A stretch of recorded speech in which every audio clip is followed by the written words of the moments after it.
Hey, it's me, Riker. Today we're going to have a look at Eironn, the Stormsword Wilder hero.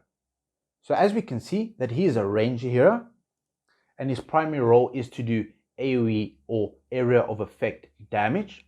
However, this role changes slightly when you enter the end game, where this will be more of a control and grouping based role. So as you can see, this is his appearance with the skin, and this is without the skin. So let's head in and see what his abilities are all about. So as you can see, these are his animations, and this is his ultimate ability, which is Elemental Surge. Eironn combines both of his blades to form one powerful blade and proceeds to hack at his enemies, dealing 270% damage to them. Eironn then summons an ice tornado, which deals area of effect damage to enemies and remains on the battlefield for 5 seconds, engulfing multiple enemies, knocking them backwards, and slowing their movement.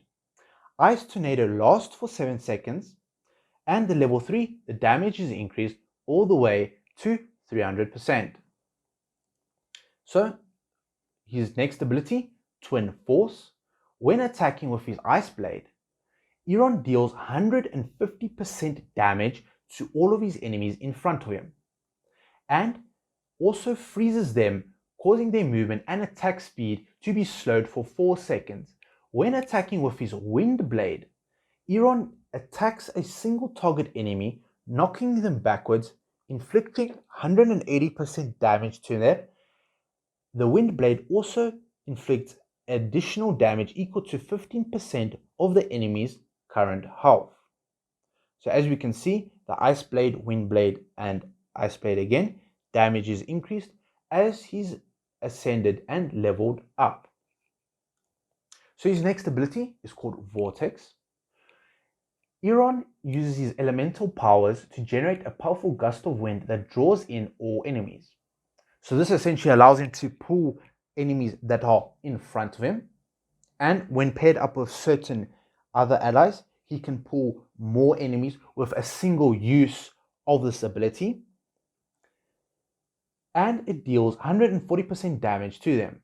As you can see, this damage is increased with levels, and the engravings increases the damage as well.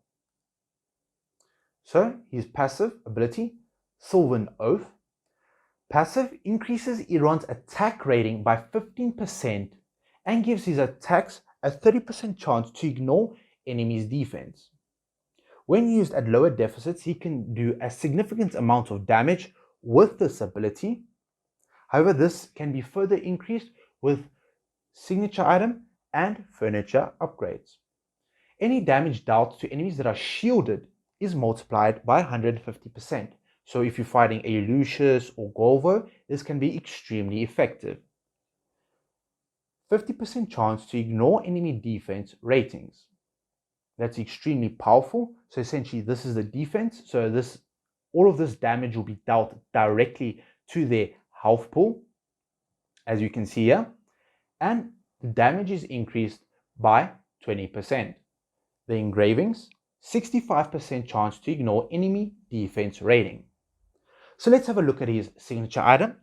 His signature item, the skill Elemental Surge, being his ultimate ability, has a chance to cause enemies to become frozen for 2 seconds. So this allows him to essentially have additional effect. So when he pulls enemies in, when he uses his pull or vortex ability, and he uses his ultimate Elemental Surge, he'll be able to freeze all of those enemies for a couple of seconds. The chances of the enemy being frozen are increased if the enemy is already suffering from attack speed reductions, and enemies which are already frozen will no longer be knocked back by the skill. So at the 10 upgrade, damage is increased for his ult to 30 enemies. So this is against frozen enemies. The 20, the damage of the ult is increased to 50%, and the 30, which is quite a big upgrade, time the enemies are frozen is increased to 4 seconds. So this is a double of the effectiveness of the ultimate ability. So essentially he can pull in enemies and freeze them using his ultimate for 4 seconds. Now let's have a look at his furniture. Now his furniture is extremely important. 3 furniture allows him to deal 100% chance to trigger when his health is above 60%. So if Eironn's health is above 60%, he will completely ignore any enemy defense rating that they have. This essentially allows him to deal a significant amount of damage to the enemies. Now the 9 of 9, damage dealt by Sylvan Oath when triggered is increased by 15%. So this allows him to essentially deal more damage to the enemies than he previously could. And he's extremely effective in the King's Tower and in the Wilder Tower where he's normally used. Now let's have a look at how he's mainly used in battles. So his position is crucial where he is placed in battle, as this allows him to essentially use some of his abilities more than he could. So as you can see here, he started in the front row and he pulled the enemy. Now there he's using his ice and wind blade and he's busy sweeping. There we go. There he used his pull ability and he dragged the enemies towards himself, and he's able to smash the enemies with these 2 swords. Now let's have a look at his ultimate ability. So he jumps up and uses a massive ice vortex in order to completely slow and deal a significant amount of damage to enemies. There we go, another tornado. As you can see, it knocks them back and it significantly slows their movement down. Alright, so let's have a look here. Now, from the get-go, he's extremely position focused orientated. So if, for example, he's placed in the front top column, he'll be able to pull these 3 heroes on the top. The same is true if he's placed at the bottom. He'll be able to pull these 3 heroes. The same is true if he's placed in the bottom, where here he'll lose some of his pull potential, where he'll only be able to pull the bottom 2, and the same is true for the top, where he'll pull only the top 2 heroes. Now if he's placed in the middle, and he's placed with a very important hero called Shroud, who has unlocked his 3 furniture, he'll be able to pull 5 enemy heroes with a single use of his Vortex ability. Now normally, when he's placed here, there is a less of a chance to be interrupted, and he'll be able to easily pull these 3 enemies.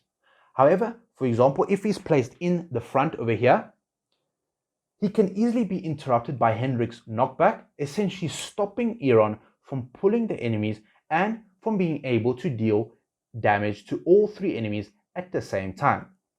So let's have a look in campaign at a slightly higher deficit and see how he operates. So the minimum investment in him would be 30 signature item, as this allows you essentially to have more control over the enemies. As you can see here, he's placed in the back middle position where he's grouped up with the hero Shroud with 3 furniture, who allows Eironn to pull 5 enemy heroes at once. This essentially allows Eironn to enable other heroes such as Lucretia and Thorin, where they can deal damage to a grouped up pile of enemies. Alright, so let's head in and see how he works. As you can see here, he pulled all 5 enemies, and this allows Lucretia to use her ultimate and cancel the enemies when using her abilities. Now, Eironn starts to struggle when he enters late game, as he doesn't have enough defenses in order to be able to deal significant amount of damage to the enemies. This is where his role changes from burst and his role changes to group or pull enemies together for other heroes to work more effectively.